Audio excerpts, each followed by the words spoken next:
राम राम प्यारे मित्रों, मेरे चैनल भक्त प्रेम में आप सबका हार्दिक स्वागत है। आज मैं आपको माँ सरस्वती के बारे में बहुत ही अद्भुत जानकारी प्रदान करूंगा। आज की वीडियो में मैं आपको बताऊंगा कि आखिर क्यों प्रत्येक वर्ष हम लोग वसंत पंचमी के दिन ही माँ सरस्वती की आराधना करते हैं। आखिर क्या है पौराणिक कथा, क्या बताती है पौराणिक कथा इस दिन के बारे में। तो चलिए वीडियो को शुरू करते हैं। माँ सरस्वती हम सब के वाणी में मिठास और हम सबको ज्ञान प्रदान करे, बस यही प्रार्थना करता हूँ माँ से। हे माँ सरस्वती, इस घोर कलयुग के प्रभाव से हम सबके मन पर जो घोर अज्ञानता का तमस छाया हुआ है, कृपा करके हमें ज्ञान प्रदान कर अज्ञानता के इस सागर से निकलने में सहायता करें। हे माँ, ग्रंथों के महावाक्य असतो माँ सद्गमय और तमसो माँ ज्योतिर्गमय को सत्य में रूपांतरित कीजिए। आज मैं आपको बताऊंगा कि आखिर क्यों वसंत पंचमी के ही दिन माँ सरस्वती की पूजा करते हैं एवं उनकी दिव्य वंदना का भावार्थ क्या है, यह भी आपको मैं समझाऊंगा। मित्रों, कथा इस प्रकार है कि सृष्टि के प्रारंभ में ब्रह्मा जी ने भगवान हरि की आज्ञा से मनुष्य योनि की रचना की, लेकिन अपने इस सृजन से ब्रह्मा जी संतुष्ट नहीं थे। तब उन्होंने विष्णु जी से आज्ञा लेकर अपने कमंडल से जल को पृथ्वी पर छिड़क दिया, जिससे पृथ्वी पर कंपन होने लगा और एक दिव्य शक्ति के रूप में चतुर्भुजी सुंदर स्त्री प्रकट होती है। उन देवी के एक हाथ में वीणा और दूसरा हाथ वर देने की मुद्रा में था। अन्य दोनों हाथों में पुस्तक एवं माला थी। जब इन देवी ने वीणा को बजाया, तभी संसार के समस्त जीव जंतुओं को वाणी प्राप्त होती है। तब ब्रह्मा जी ने उन देवी को वाणी की देवी सरस्वती कहा। जिस दिन माँ सरस्वती का प्राकट्य हुआ, वह दिन वसंत पंचमी का था। इसी कारणवश प्रत्येक वर्ष वसंत पंचमी के दिन को हम माँ सरस्वती के आगमन वर्ष के रूप में मनाते हैं एवं उनकी आराधना करते हैं। मित्रों, यह तो है पौराणिक कथा जो वसंत पंचमी को ही माँ सरस्वती की पूजा के बारे में। मित्रों, यह है पौराणिक कथा। मित्रों, वसंत पंचमी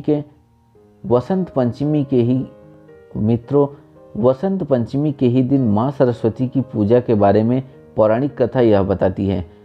चलिए मित्रों, अब हम लोग माँ सरस्वती की वंदना का भावार्थ समझते हैं। जो कुंद के फूल, चंद्रमा, बर्फ और हार के समान श्वेत है, जो शुभ्र कपड़े पहनती हैं, जिनके हाथ उत्तम वीणा से सुशोभित हैं, जो श्वेत कमल आसन पर बैठती हैं, ब्रह्मा विष्णु महेश आदि देव जिनकी सदा स्तुति करते हैं और जो सब प्रकार की जड़ता हर लेती हैं, वे भगवती सरस्वती मेरा पालन करें। हे कमल पर बैठने वाली सुंदर सरस्वती, तुम सब दिशाओं में पूंजीभूत हुई अपनी देह लता की आभा से ही क्षीर समुद्र को दास बनाने वाली और मंद मुस्कान से शरद ऋतु के चंद्रमा को तिरस्कृत करने वाली हो, तुमको मैं प्रणाम करता हूँ। शरद काल में उत्पन्न कमल के समान मुख वाली और सब मनोरथों को देने वाली शारदा सब संपत्तियों के साथ मेरे मुख में सदा निवास करे। उन वचन की अधिष्ठात्री देवी सरस्वती को प्रणाम करता हूँ, जिनकी कृपा से मनुष्य देवता बन जाता है। बुद्धि रूपी सोने के लिए कसौटी के समान सरस्वती जी, जो केवल वचन से ही विद्वान और मूर्खों की परीक्षा कर देती हैं, हम लोगों का पालन करें। जिनका रूप श्वेत है, जो ब्रह्म विचार की परम तत्व है, जो सब संसार में फैल रही हैं, जो हाथों में वीणा और पुस्तक धारण किए रहती हैं, अभय देती हैं, मूर्खता रूपी अंधकार को दूर करती हैं, हाथ में स्फटिक मणि की माला लिए रहती हैं, कमल के आसन पर विराजमान होती हैं और बुद्धि देने वाली हैं, उन आद्या परमेश्वरी भगवती सरस्वती की वंदना करता हूँ। हे वीणा धारण करने वाली, अपार मंगल देने वाली, भक्तों के दुख छुड़ाने वाली, ब्रह्मा विष्णु और शिव से वंदित होने वाली, कीर्ति तथा मनोरथ देने वाली, पूज्यवरा और विद्या देने वाली सरस्वती, तुमको नित्य प्रणाम करता हूँ।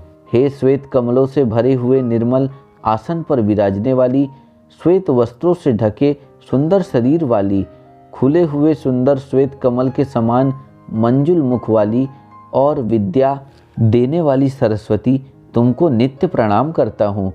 हे माता, जो तुम्हारे चरण कमलों में भक्ति रखकर और सब देवताओं को छोड़कर तुम्हारा भजन करते हैं, वे पृथ्वी, अग्नि, वायु, आकाश और जल, इन 5 तत्वों के बने शरीर से ही देवता बन जाते हैं। हे उदार बुद्धि वाली माँ, मोह रूपी अंधकार से भरे मेरे हृदय में सदा निवास करो और अपने सब अंगों की निर्मल कांति से मेरे मन के अंधकार का शीघ्र नाश करो।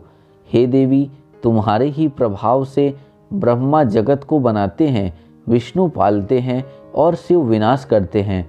हे प्रकट प्रभावशाली, यदि इन तीनों पर तुम्हारी कृपा न हो तो वे किसी प्रकार अपना काम नहीं कर सकते। हे सरस्वती, लक्ष्मी, मेधा, धरा, पुष्टि, गौरी, तुष्टि, प्रभा, धृति, इन 8 मूर्तियों से मेरी रक्षा करो। सरस्वती को नित्य नमस्कार है, भद्रकाली को नमस्कार है और वेद, वेदांत, वेदांग तथा विद्याओं के स्थानों को प्रणाम है। हे महाभाग्यवती, ज्ञान स्वरूपा, कमल के समान विशाल नेत्र वाली ज्ञानदात्री सरस्वती, मुझको विद्या दो, मैं तुम्हें प्रणाम करता हूँ। हे देवी, जो अक्षर, पद अथवा मात्रा छूट गई हो उसके लिए क्षमा करो और हे परमेश्वरी, प्रसन्न रहो। धन्यवाद मित्रों, वीडियो कैसी लगी कमेंट करके ज़रूर बताएं और यह वंदना अपने सभी मित्रों, सहयोगियों सबको भेजें ताकि इस वंदना के भावार्थ को समझकर लोग इसे जीवन में अपना सकें। जय माँ सरस्वती, जय महादेवी।